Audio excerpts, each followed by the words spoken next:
Ay mga kainyo, ito yung ating mga punla. Ito po ay mga talong. Ayan po, marami po yan. Yung iba po, nailipat na po natin. Kaya after 2 months mga kainyo, abangan nyo yan mga kainyo. I-update ko po kayo. Ito po ay yung iba, nailipat ko na po. Mga kainyo, ito yung tinanim natin na medyo nakakarami na tayo na mag-harvest mga kainyo. Ito yung sweet melon mga kainyo. Ito po, isa.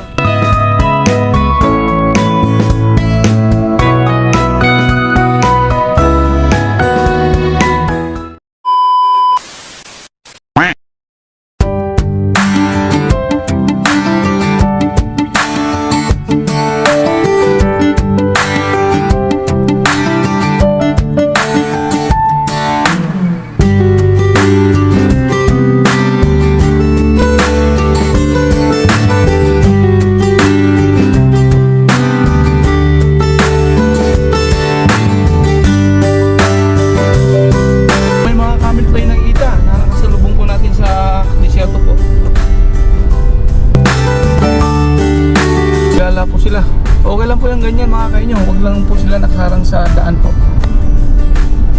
Minsan po kasi napakarami nila, kaya talagang titigil po tayo sa daanan po natin. At mahirap na po, baka ma-aksidente po natin yung gamit, napakamahal pa naman po.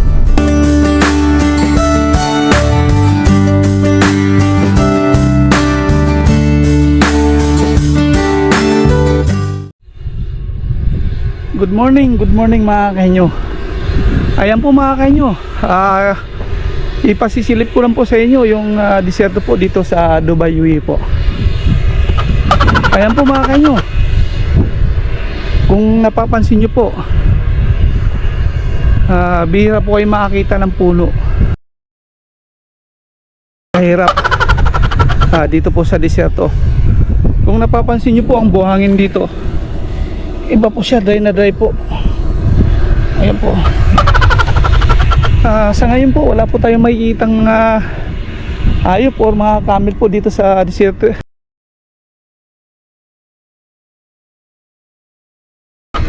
Kung iisipin nyo po, maswerte tayo sa Pilipinas po dahil ang ating mga kagubatan, ang dami pong puno na makikita. At hindi lang yan, may mga halaman at mga bahay po. Hindi lang yan, may ilog din po tayo sa mga kagubatan natin. Dito po ay grabe po, wala po talaga. Ayun po, ayan ang disyerto po. Ayan. Yung buhangin dito iba. Kaya yung mga kababayan natin nagtatanong sa akin, pwede ba dito magtanim or mabubuhay ba? Opo, pwede po. Kasi itong buhangin po, inahaluan ko po siya ng dumi ng kambing po para maging pataba po siya. Kaya dito po sa disyerto, subok na po ako na kahit ano pong itatanim natin mabubuhay po. Akay nyo. Ayan po. Kaya doon sa mga nagtatanong sa akin, ako na po nagsasabi sa inyo, lahat po ng mga gulay na hinaharvest ko ay galing po dito sa disyerto mga kainyo. Hindi ko po yan binibili po. Kaya maya maya mga kainyo, dadalhin ko kayo doon sa mga pananim nating mga gulay po. Papakita ko po sa inyo kung ano po yung mga gulay na itatanim po natin.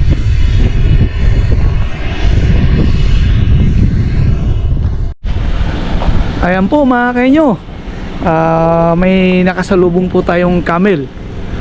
Di nga lang po gano'ng karami dahil tayo po itinanghali na. Pero ayun po, hello, good morning, smile. Selfie daw.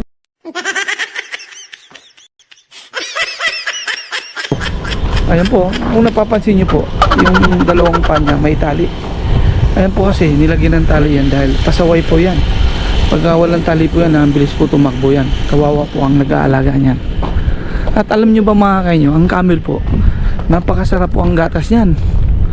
Ako po nakatikim na pa ako niyan. Ay grabe po.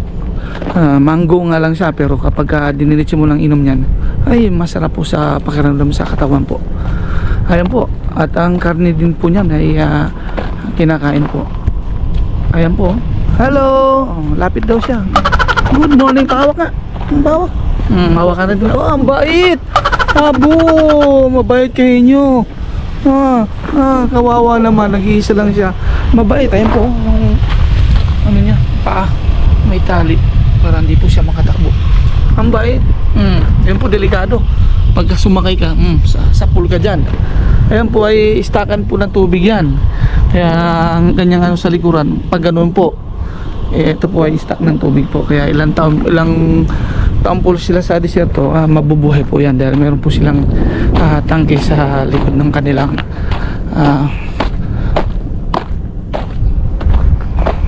sa likod po nila. Ayan po, aba, mabait din po ito.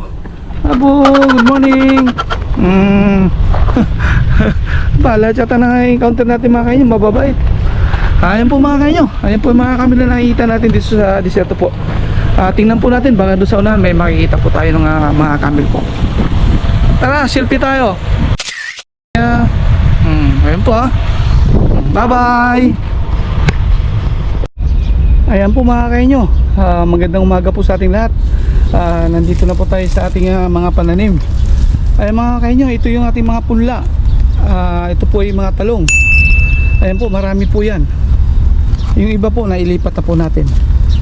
Kaya after 2 months mga kanyo, abangan nyo yan mga kanyo, i-update ko po kayo. Ito po ay yung iba, nailipat ko na po. Ayan mga kanyo, tayo po nagpatubig. Tinatanong nila sa akin kung mabubuhay pa daw. Mabubuhay po basta may tubig po.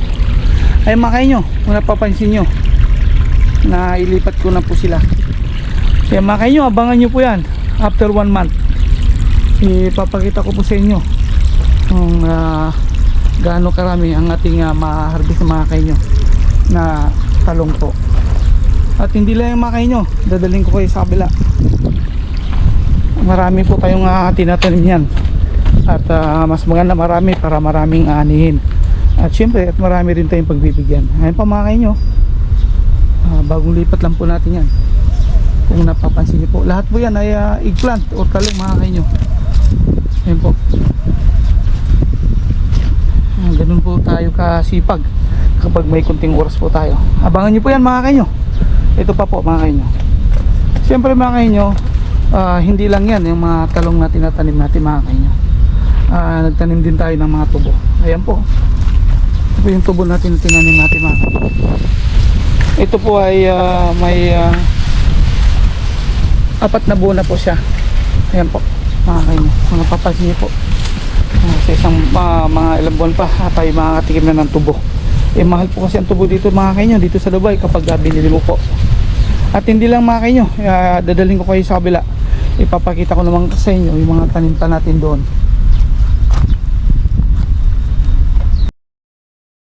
Ayan pa mga kanyo, naitanim na rin natin. Ito po lahat ay talong po, kung napapansin niyo po. Ang dami nating mga harvest yung next month mga kanyo, kapag nagbubunga na. Pag nagbunga pa naman ito, wagas. At syempre mga kanyo, itong kabila kamatis mga kanyo. Ayan po, mga bagong lipat lang po siya dahil kakatubo lang yan, mga 3 linggo. Ayan po, maikli lahat po yan. Tawag nito, kamatis po. At ito naman kabila po, ito po chili. Ayan po mga kanyo, ang daming chili. Ayan po, abangan nyo po yan mga kanyo. Update ko po kayo nyan pagkalipas ng 1 buwan. Ayan po. Tapos yung gitna may ilalagay pa tayo dyan mga kanyo. Mga ano din yan, mga gulay din yan mga kanyo. At dito naman kabila mga kanyo, abangan nyo, itatanim din natin yan mga okra po.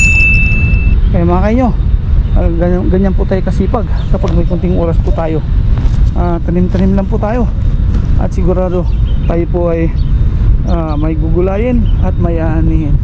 Siyempre po, laking tipid po yan sa mga bilihin tulad po na isang OFW po. Kaya ako po yung titipid dahil ako po ay may pinag-aaral na college po. Kaya kailangan po natin.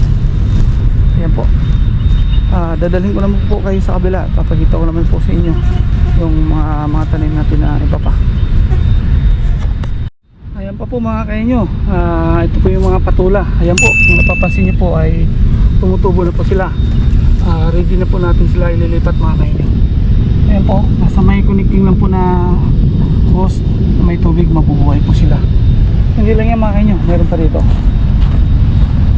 Ayan po, yung iba natubo na, yung iba hindi pa po. Pa. Ayan mga kainyo, lahat tumubo na. Wow, ang ganda nila. Mga ilang araw pa mga kainyo, ililipat na natin yan. Ayan po. Siyempre mga kainyo, marami po yan. Ayan mga kainyo, bagong sibol. Diba? Sipag lang sa pagtatanim mga kainyo, sigurado na may anihin po tayo. Pag sa mga kainyo, sigurado yan mga kainyo, ang daming upo na ma-harvest natin. Siyempre kung may upo, may patula din tayo tinatanim mga kainyo. Ayun mga kainyo, ipakita ko po sa inyo yung mga iba pong tanim natin. Mga kainyo, ito yung tinanim natin na medyo nakakarami na tayo na mag-harvest mga kainyo. Ito yung sweet melon mga kainyo. Apo, yun po, isa. Nakakarami na po tayo nito. Namulaklak pa siya oh. Ibig sabihin, bubunga pa ng musuya mga kainyo. Ito mga kainyo. Apo, dalawa mga kainyo magkadikit. Tatlo na. Apat na mga kainyo. 5 6 try mo yung mga kainyo. Mayroon na tayong pang dessert. Kaya tsaga-tsaga lang sa pagtatanim ang mga kainyo. Ayan po, itong tinatanim dyan, yung mga binhi po ng ngala yung kamatis, hindi pa po tumutubo. Mga ilang buwan pa po yan mga kayo. Uy,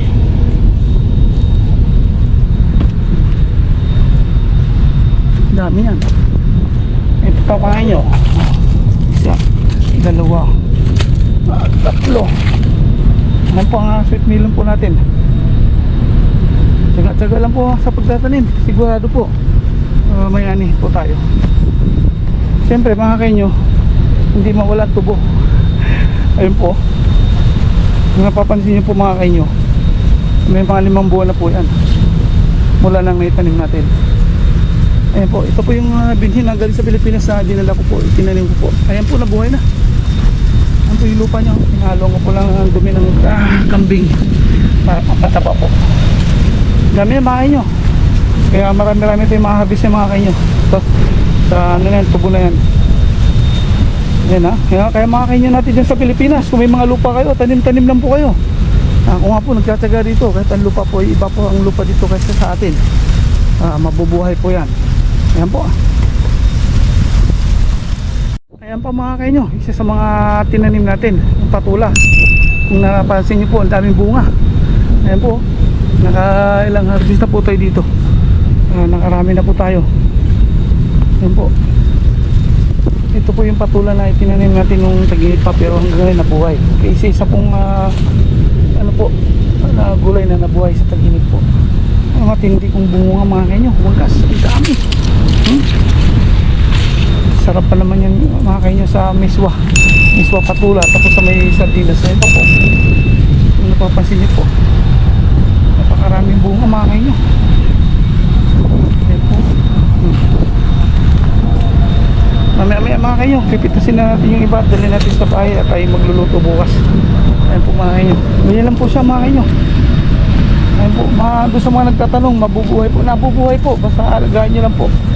Ayun po, ito yun. Ayun po sa likuran, no? Ayun po mga kainyo, namulaklak pa at mamumunga pa po ng gusto yan. At siyempre mga kainyo, marami pang luho tayong tinatanim. Ayun, talbos. Kaya mga kainyo, mga talbos na tinanim natin, buhay na po. Hindi lang yung mga kainyo. Ito pa ang ating ito po yung patula.